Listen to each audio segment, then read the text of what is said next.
2019-24 మధ్య రాష్ట్ర వ్యాప్తంగా వైసీపీ దోపిడీ రాజ్యం నడిచింది. యథా రాజా యథా ప్రజాన్నం. అంటే ముఖ్యమంత్రి అవినీతిపరుడైతే ఎమ్మెల్యేలు మేమెందుకు అవ్వకూడదని వాళ్ళు గెలిచిన 151 సీట్లలో కూడా పోటీ చేస్తారు. అందులో భాగంగా పశ్చిమ నియోజకవర్గంలో ఎమ్మెల్యే మంత్రి చేసినటువంటి వ్యక్తి కూడా అవినీతి అక్రమాల్లో పోటీపడి పశ్చిమ నియోజకవర్గాన్ని దోపిడీ చేశారు. ఉదాహరణకి వాళ్ళ పార్కింగ్లు ఉన్నాయి. పార్కింగ్ల ఆదాయం కార్పొరేషన్కి రావాలి. ప్రభుత్వంలో ఉన్న వాళ్ళు కార్పొరేషన్ ఆదాయాన్ని పెంచడానికి సహకరించాలి. వీళ్ళు ఇష్టం వచ్చినట్లుగా, ముఖ్యంగా ఉదాహరణకు కెనాల్ రోడ్డు పార్కింగ్ చూసుకుంటే, ఆ రోజున ఎమ్మెల్యే ఉన్న ఎల్లంపల్లి శ్రీను కానీ మేయర్ కానీ స్టాండింగ్ కమిటీలో పెట్టి ఆక్షన్కి వెళ్లకుండా, టెండర్కి వెళ్లకుండా కేవలం 6,60,000 రూపాయలకి వాళ్ళ వైసీపీ అనుచరులకు అప్పగించినటువంటి పరిస్థితుల్లో ఎన్డీఏ కూటమి అధికారంలోకి వచ్చినాక ఈ రాష్ట్రంలో పశ్చిమ నియోజకవర్గంలో సుజనా చౌదరి గారు శాసనసభ్యుడైన తర్వాత అధికారులకు ఒకటే చెప్పారు, ఈ నియోజకవర్గంలో ఏదైనా పారదర్శకంగా జరగాలి, ప్రభుత్వ ఆదాయంలో ఎక్కడ ఒక్క పైసా కూడా గండి పడటానికి వీల్లేదు, ప్రభుత్వానికి ఆదాయం పెంచాలి, ప్రభుత్వం ద్వారాగా పశ్చిమ నియోజకవర్గాన్ని అభివృద్ధి పదవులో నడిపించాలనేటువంటి ఆకాంక్షతో ఆయన సూచనల మేరకు, అలాగే ఎంపీ కేసినేని చిన్ని గారు సూచనల మేరకు ఈ రోజున నిన్నే అది టెండర్ వేశారు, ఆక్షన్ పెట్టారు. ఇవాళ 6,60,000 ఉన్నటువంటి గతంలో ఉన్నటువంటిది ఈ రోజున 32.5 లక్షలకి టెండర్ వేసిన పరిస్థితి.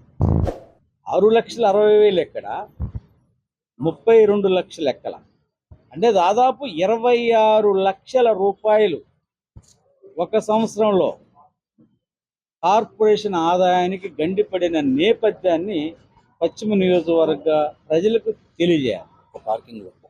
ఒక్క పార్కింగ్లో అంటే ఎన్డీఏకి వైఎస్ఆర్ కాంగ్రెస్ పార్టీకి ఎంత వ్యత్యాసం ఉందో ప్రజలకు చెప్పేటువంటి ప్రయత్నం చేస్తూ ఉన్నాం.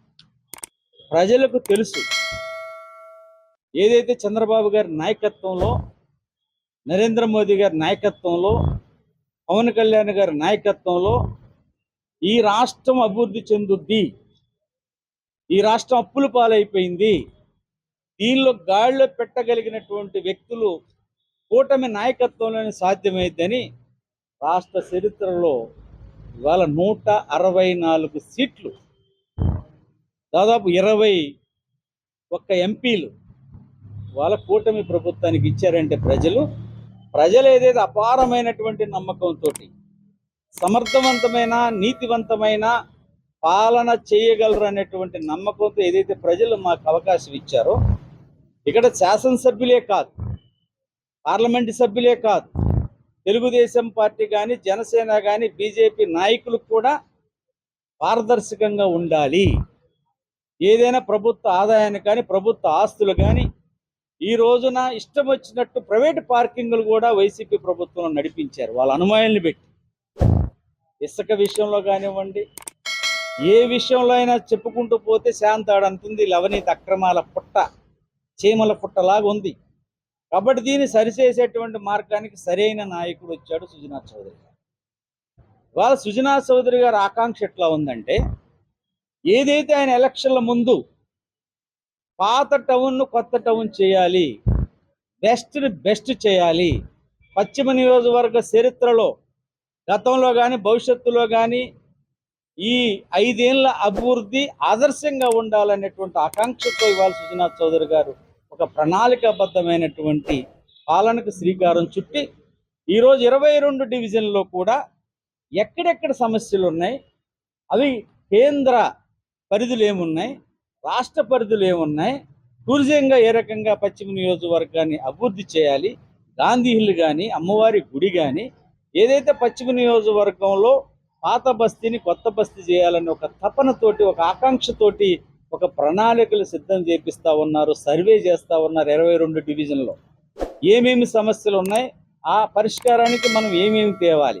అవసరమైతే ఒక మాట అన్నాడు సుజనా చౌదరి గారు, 60% కేంద్ర ప్రభుత్వం ఇస్తే 40% ఒకవేళ డబ్బు లేదని ఇబ్బంది ఉంటే, ఎందుకంటే 12.5 లక్షల కోట్ల అప్పు చేసిన ఈ పెద్ద మనిషి వాళ్ళ రాష్ట్ర ఖజానాలో అనుకున్నంత మేరకు డబ్బులు లేవు.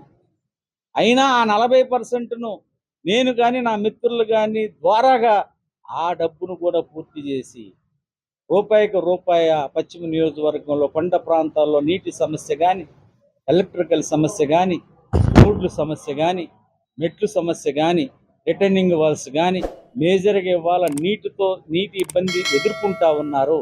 నీతి ఆయోగ్ నుంచి కూడా 5 ట్యాంకులు కూడా శాంక్షన్ అయినాయి, అవి కూడా ల్యాండ్ చేసేటువంటి పరిస్థితులు సుజనా చౌదరి గారు ఈరోజు ఈ 2 నెలల కాలంలో ఈ నియోజకవర్గంలో ఆయన ఎంత తిరిగాడు అనేది ముఖ్యం కాదు, ఎంత ఆలోచిస్తున్నాడు అనేది ముఖ్యం. ఆయన ఆలోచన ఒకటే, సమస్య అనేదే లేకపోతే ప్రజలు మన దాకా రారు కదా, ఆ సమస్యను మనం పరిష్కరించాలంటే ఏమి చేయాలి అనేటువంటి ప్రణాళికలను సిద్ధం చేస్తూ ఉన్నారని పశ్చిమ నియోజకవర్గ ప్రజలకు తెలియజేస్తా ఉన్నాం. ఏదైతే సుజనా చౌదరి గారి మీద నమ్మకంతో ఏది ఆశించిన వ్యక్తి అవసరమైతే తన డబ్బులు పెట్టేన నియోజకవర్గాన్ని అభివృద్ధి చేస్తాడు. ఏదైతే నియోజకవర్గంలో పేద అట్టడుగు అణగారిన వర్గాలు ఉన్నారో వారికి కూడా పేద వర్గాలు పశ్చిమ నియోజకవర్గంలో 85% ఉన్నారు. ఇలా ఆకాంక్షలకు అనుగుణంగా పనిచేయాలి. ఈ నియోజకవర్గంలో నీటి సమస్య కానీ, కరెంటు సమస్య కానీ, ఈ రిటర్నింగ్ వాల్ సమస్య కానీ, మెట్లు సమస్య కానీ, డ్రైన్ సమస్యలు కానీ ఎక్కడ ఏది ప్రజలు ఈ సమస్య ఉంది అని మన దాకా రాకూడదు. మనమే ఆ సమస్యను గుర్తించాలి, మనమే ఆ సమస్యను పరిష్కరించాలనేటువంటి ఆకాంక్షతో సుజనా చౌదరి గారు ఇవాళ ప్రయత్నం చేస్తూ ఉన్నారు. తప్పకుండా ఇంకా 4-5 నెలల్లో ఈ సంవత్సర కాలంలోనే ఆయన మార్పు చూపించబోతా ఉన్నారు. సుజనా చౌదరి గారికి 100% పార్లమెంట్ సభ్యులు కేసినేని చిన్ని గారు సహకరిస్తూ ఉన్నారు.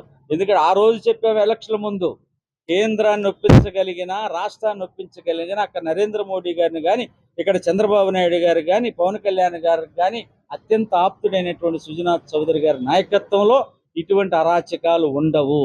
వైసీపీ చేసిన అరాచకాలు కూడా బయటికి తీస్తాం పశ్చిమ నియోజకవర్గంలో, దందాలను కూడా బయటికి తీస్తాం పశ్చిమ నియోజకవర్గంలో. ఈ రోజున ఇక్కడ